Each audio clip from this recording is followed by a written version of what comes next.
Mint কার্টুনের উপস্থাপনায় আজকের গল্প সিংহ আর তার ছোট্ট বন্ধু। অনেক অনেক দিন আগের কথা। এক বিশাল সোনারনা ঘাসে ঢাকা মাঠে বাস করত জাবারি নামের এক সিংহ। জাবারি ছিল সেই বনের রাজা। তার গায়ের জোর ছিল যেমন মারাত্মক, তার গলার গর্জনও ছিল ঠিক মেঘের ডাকের মতো গম্ভীর। বনের সব পশুপাখি তাকে খুব ভয় পেত আর সম্মান করত।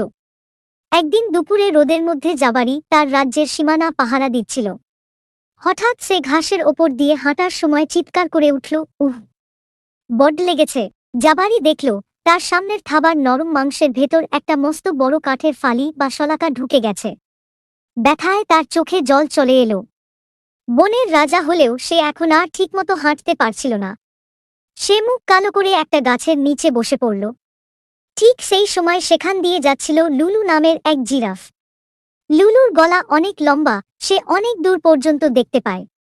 জাবারি তাকে দেখে করুণ সুরে বলল, লুলু বোন আমার, আমার পায়ে একটা বড় কাঁটা ফুটেছে। তুমি কি তোমার দাঁত দিয়ে এটা টেনে বের করে দেবে? খুব ব্যথা হচ্ছে গো। লুলু জাবারির বড় বড় নখ আর ধারালো দাঁত দেখে ভয়ে পিছিয়ে গেল। সে ভাবল, বাবা, জাবারি যদি ব্যথায় খেপে গিয়ে আমাকে কামড়ে দেয়। লুলু ভয়ে ভয়ে বলল, মাফ করো জাবারি, তোমাকে এখন দেখতে খুব রাগী লাগছে। আমি খুব ভয় পাচ্ছি। এই বলে লুলু দ্রুত সেখান থেকে পালিয়ে গেল।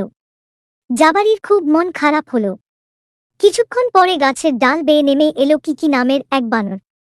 কিকি খুব বুদ্ধিমান আর চটটে। জাবারি তাকে ডেকে বলল, কিকি, তোমার আঙুলগুলো তো খুব ছোট ছোট আর কাজের। তুমি কি আমার পায়ের এই বিঁধে থাকা কাঠটা বের করে দেবে? কিকি জাবারির বিশাল শরীরের দিকে তাকিয়ে কাঁপতে শুরু করল। সে কিচিরমিচির করে বলল, আমি তো সাহায্য করতে চাই রাজামশাই, কিন্তু আপনি এত বড়। যদি আমি কাঠটা টান দেওয়ার সময় আপনি রেগে গিয়ে থাবড়া মারেন? আমি আপনার কাছে যেতে খুব ভয় পাচ্ছি। কিকি এক লাফে মগডালে উঠে লুকিয়ে পড়ল। বনের রাজা জাবারি একা পড়ে রইল। সে ভাবল, আমি এত শক্তিশালী হয়েও আজ কত অসহায়। ঠিক তখনই ঘাসের ভেতর দিয়ে সুরসুর করে বেরিয়ে এলো নিয়া নামের এক ছোট্ট ইঁদুর। সে শুনতে পেল বনের রাজা কাঁদছে। নিয়া কিন্তু ভয় পেল না। সে জাবারির কাছে গিয়ে দেখল জাবারি ব্যথায় ছট করছে।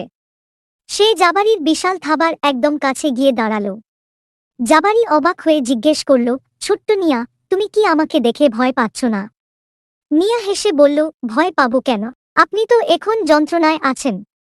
আমি ছোট হতে পারি, কিন্তু আমি আপনার এই কষ্ট দূর করতে পারব। নিয়া তার ছোট্ট ছোট্ট দুটো হাত দিয়ে কাঠের ফালিটা শক্ত করে ধরল। তারপর দিল এক হেঁচকা টান, পপ। মুহূর্তের মধ্যে কাঠটা বেরিয়ে এলো। জাবারি এক লম্বা স্বস্তির নিঃশ্বাস ফেলল। তার সব ব্যথা ম্যাজিকের মতো গায়েব হয়ে গেল। জাবারি তার জীবনের সবথেকে বড় হাসিটা হাসল। সে বুঝতে পারল, গায়ের জোর বা বিশাল শরীরই সব নয়। বিপদে পড়লে বড়দেরও ছোটদের সাহায্যের দরকার হতে পারে।